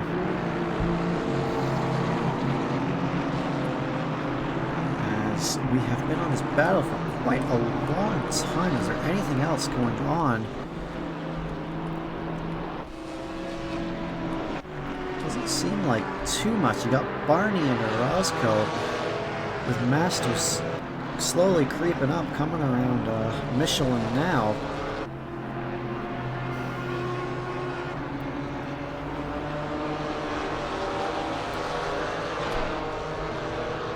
As Orozco and Masters are side by side going through this fast right-hander. They're going to go side by side through the chicane. They're going to keep it clean. Orozco, they keep it clean, but Ward's going to sneak on by. Might have the better exit. He was thinking about it. But, oh, did he hit the wall or what happened there? Both of those drivers are out. Well, not out, but both of those drivers spun Looks like there may have been a little contact between them and Orozco, but it's hard to say. Both of them, Dave Ward and Denny P, ended up spinning from that. It was like synchronized. That is unfortunate for them. As we'll ride back on board with Riley Manier, who was Ed Kerstetter, got by a lead. Gee. And we weren't even watching. We were watching other action on the track. But Manier is currently under fire from Mostachero, which is unable to make the move stick going around the Dunlop hairpin. But Manier is now trying to attack Ali G, as Ali lost P3 to Kerstetter earlier on in the lap. But Manier and Mostachero, they might slow each other down, causing Ali to kind of build himself a little bit of a gap to these drivers behind. Which you're kind of hoping is what happens. Otherwise, yeah, just to, not otherwise, but just to relieve some of that pressure that is put on you at the moment. As looks like that Nutella Ali took a lot of that curb. It looks like, luckily it's a GT4 car. A GT3 car might not have liked that very much. As they make their way down the main straight, Mostachero following closely behind, forcing Manier to take a defensive line. But Mostachero could be under attack from AM. Still a bit of a gap, and it looks like they might be teammates based on the livery. But Manier still under fire from Mostachero. And 917, a big spin, and they return to garage, and it looks like they are calling the night. Big spin from them at Warsteiner. Let's see, where can we jump on board with? Looks like Kostovic and Tankski getting rather close to each other as they make their way towards Valvoline. The don't kill me. They make their way around Valvoline and Ford as they make their way towards Dunlop, as we will jump back a little more. Pickerel and Free, they are bumper to bumper right now. Between them, 3/10 between the 33 Camaro and the 99 Maserati. The best downshifts in the game. Maserati. Oh, it looks like there was some... What happened with number 4 at the Mercedes arena? It looks like there was a yellow flag there for them. As... It's kind of hard to tell at this angle if there's any action going on. It looks like Chronotis and Kostovic are getting rather close to one another. So make their way through this long straight. It's not really straight, but a fast right kink. Yeah, you're right, Carlos. The best car. Going through the chicane. They both get good exits, so they're able to maintain position.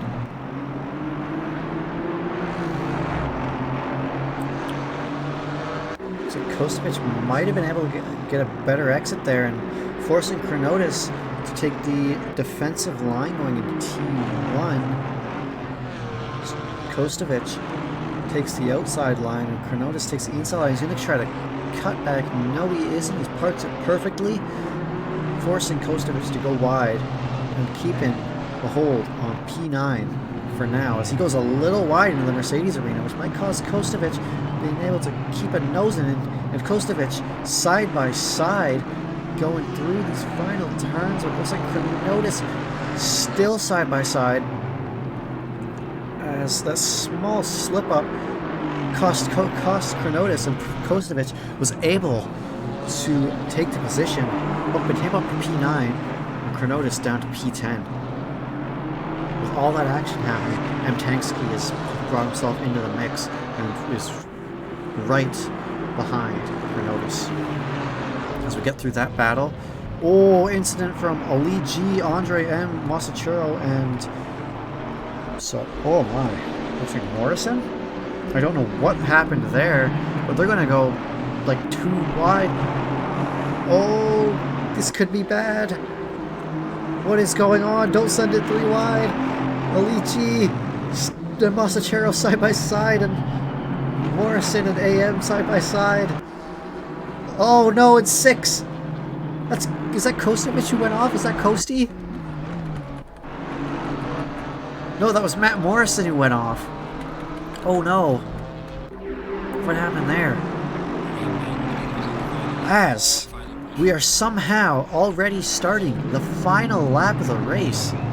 This has been, an insane race. This has been a close one. There has been no room to breathe, as it looks like if we go towards this side of the track, you got Tanner Masters and Barney a little closer, a little further than it looks like they were.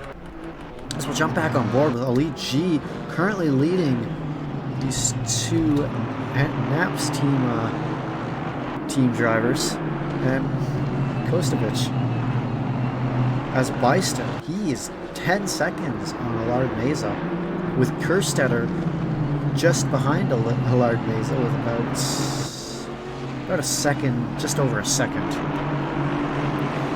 As we are on the final lap of this final race.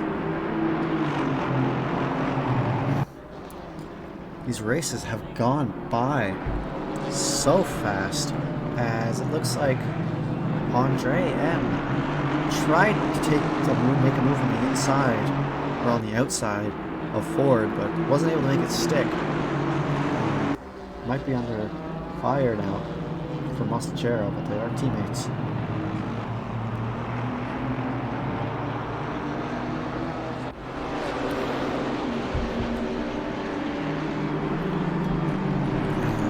What are these guys doing back here? Nothing too aggressive. But Danny Byston looks like he's going to take this race with flying colors, giving him the perfect evening, as my chat just dropped. Unfortunate. Danny Byston taking 3 pole positions and taking 3 wins, as Allard Meza and Ed Kerstetter still a little bit of a fight on the hands. And it looks like Allard Meza's going to be able to hang on to P2, coming around the hairpin. Ed Kerstetter in P3. Riley Manier is going to be coming around the final hairpin as we speak, and he is going to cross the line in P4. Ali G not out of the woods yet, as Andre M right behind him. He got a better exit. He might be able to pass him, but it looks like Ali is 5 and Andre 6th, Kosti 7, Mastachero 8, Chronotis 9th, Amtansky 10th, Snyder 11th. Looks like Reggie King is going to cross the line in 12th. 3 and P13th, Pickerel 14th, Burkhoff 15th, Miller 16th, Morrison 17th, and from there I get lost.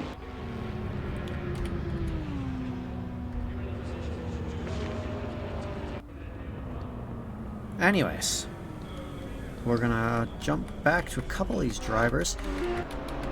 So it looks like Robert Lewis is gonna cross in 25th, Orozco in 26th, Jason Roy Alvarez in 27, Steen in 28, Dylan Smith in 29, and Denny P in 30th. An unfortunate race from the HMS Racing Gang at the back of the pack here. After an early spin, don't know what caused it, but an early spin caused them both to be taken out. Very unfortunate finish. A lot of drama on the track, a lot of action on the track, a lot of action between these 3 races. Now, I don't know about you, but I am out of breath.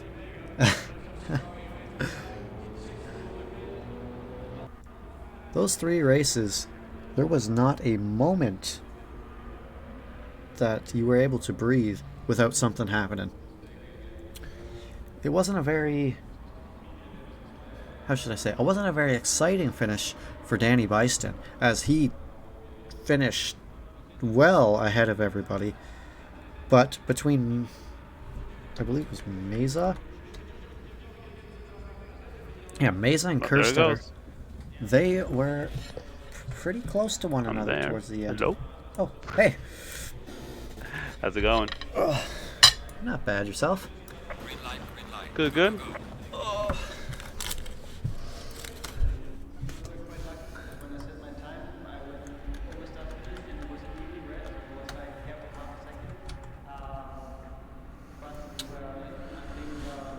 Oh, Hello, all.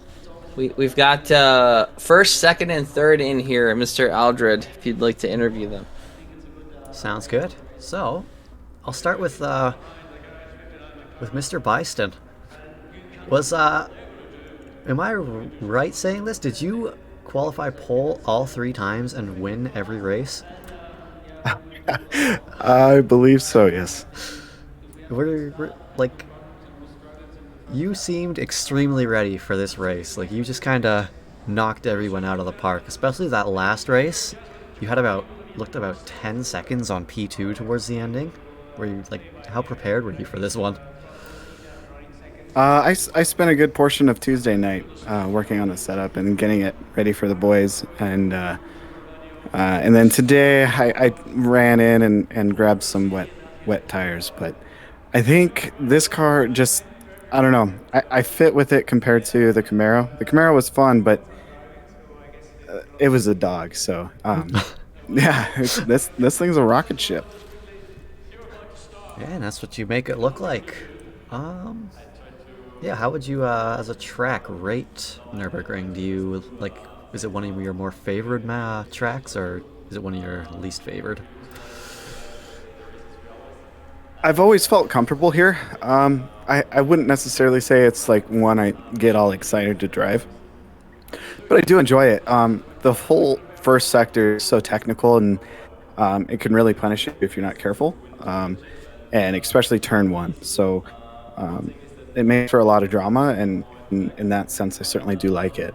Um, it's a blast.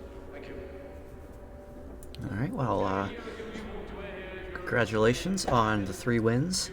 And, yeah, if you have any words you would like to say to your fans. Thank you, Reid, and Shy Guy. You're amazing for stepping up and doing this stream. So, um, love you, man, and love everybody out there too. Get in here and race with us. That's all I'm gonna say. Just get in here and race with us. Eric, any words you'd like to ask Danny Byston? I actually do want to make a note. I think Danny's skill and setups and his speed and knowledge of the game shows because his third teammate, Taylor Stein, who's relatively new to the game, was showing some impressive pace, and I think that's a bit to do with Taylor being a real life race car driver and kind of getting up to speed with the game, but also Danny's ability to set the car up. So I did notice that while I was in the mid pack, way far away from Danny, but his skill shows through the entire grid through his setup. So good job on that, Danny, and congratulations on the wins. Moving over to P2, I think that was Ellard, if I'm not mistaken. For which race? That's a good question. The last one for sure was Ellard in P2. I think Yeah, it I might have guess- been. Eric and Crusader got the first race. And second, I think it was. I think it was Andre and was P2 for race 1, sorry, and I think it was Kerstetter for race 2. Yeah, I think that's right. Yep. So I think what we'll do is we'll use Danny and Ed as representation for the Area 52 team and Ellard as representation for the Naps team, who were our two championship contenders for GT4 last season. So you guys are still looking pretty strong. Looks like Danny and Ed and co pipping the ranks for this first weekend. Ellard, how do you feel about it going into the season? We are excited for our livery. That's we just kind of love it. So thanks so much for Vivacious for helping us out. Yeah, no, it's gonna be fun. We're excited for the season again.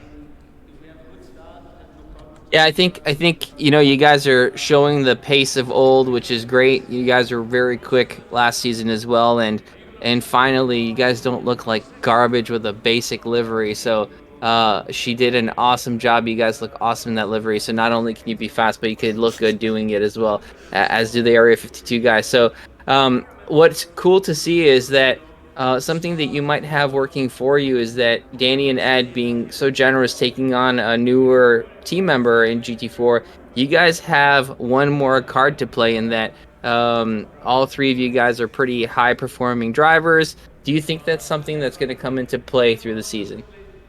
I think it's too early to tell. We'll see how the season goes. If you were to take one of the Area 52 guys out by T-boning them, who would it be? Nah, no one. I don't do that. Jesus. No. You have to answer. You have to answer. I'll You take. gotta start Okay. the drama. I'll say. Okay, I'll say it. I'll take it. Eric. Eric first. Wait. Yeah. Wow. Not Kurt Setter. The other Eric. Wow.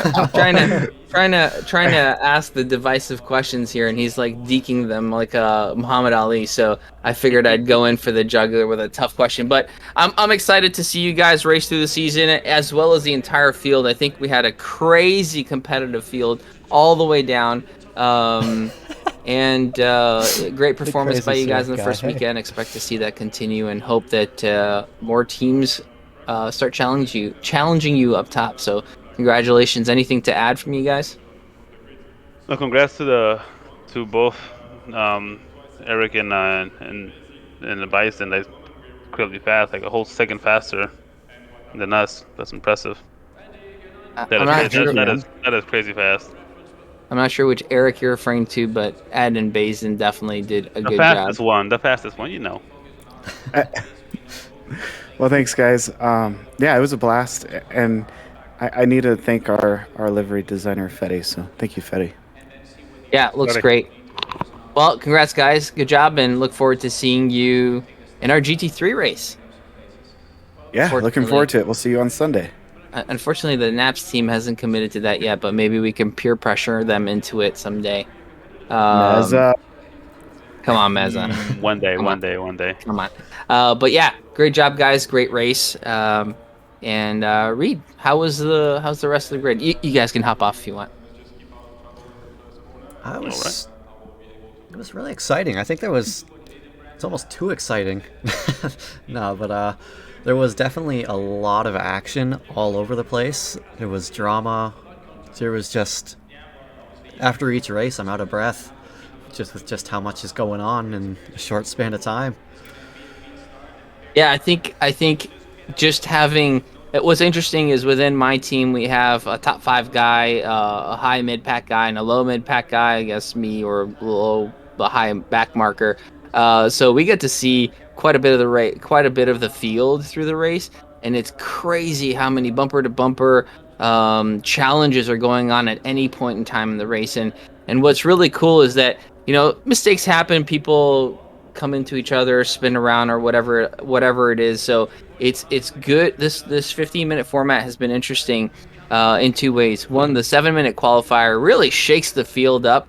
I mean, we had Kerstetter starting in 12th, which is not really his pace, but given the size of the field, it's very difficult to get a clean lap out there. So something that people are going to have to learn how to do. Crazy critical to get that first lap, clean lap in and try to best it. But then moving forward from there, the 15-minute races, triple headers, allow people to reset and recalibrate and make setup changes if it wasn't great the first time. So really good to see the progression through the races and see how people improve or learn or whether the setups do change and the speed changes. So very cool and very excited to see that through the season. Yeah, it was definitely a different format, but different in a good way. It was, like you said, you could have one bad race, but you instantly bounce back in the next one and go from there. Yeah, definitely. Well, if you don't have anything else to add, Reid, just gonna bring up that our both 949 and Area 52. 949 and Trackalicious Sim Racing are going to have contenders in this weekend's Daytona 24. So wanted to wish those guys good luck. It's going to be an intense race for those partaking. So Trackalicious has both a a prototype and a GT3 team, and I believe 949 is going in with the GT3 team. So great to see that we have 3 cars representation out in the field there in iRacing. So good luck to you guys. And then on Sunday, we're going to have our first GT3 race of the season, which is Silverstone. So Reid, you and I are going to be in that. Looking forward to it. I think it's going to be a great race. Yeah, I definitely. I've been preparing for Daytona most of this week, so I'm kind of underprepared. But yeah, Silverstone is probably one of the tracks I'm more familiar with, so hopefully I can kind of remember that, and hopefully the BMW isn't too much more different than what I'm used to. Yeah, being your teammate, I guess what I happens? could do, we have pretty similar pace, so I could do a little bit of sweaty work and see if we can come up with a setup that I could share with you. So looking forward to that race and looking forward to racing with you again in the next one. So congratulations to everyone. Great races. And for those who are interested in joining, we still do have spots open for our endurance races if you're interested. That's once a month on Saturdays, 2-hour, 40-minute solos. Crazy fun. Please join us up for those. So thanks, everybody. Thank you, Reid. And I'll let you close it off. Sounds good. Good night, everybody. Thanks for tuning in for the Trackalicious triple header, the first round of the season. We will be back, I believe it's next week, maybe next week. If not, we'll be back the following Thursday for round 2, and we'll see you Sunday for the GT3s. Good night, everybody. Thanks for tuning in, and have a lovely evening and weekend.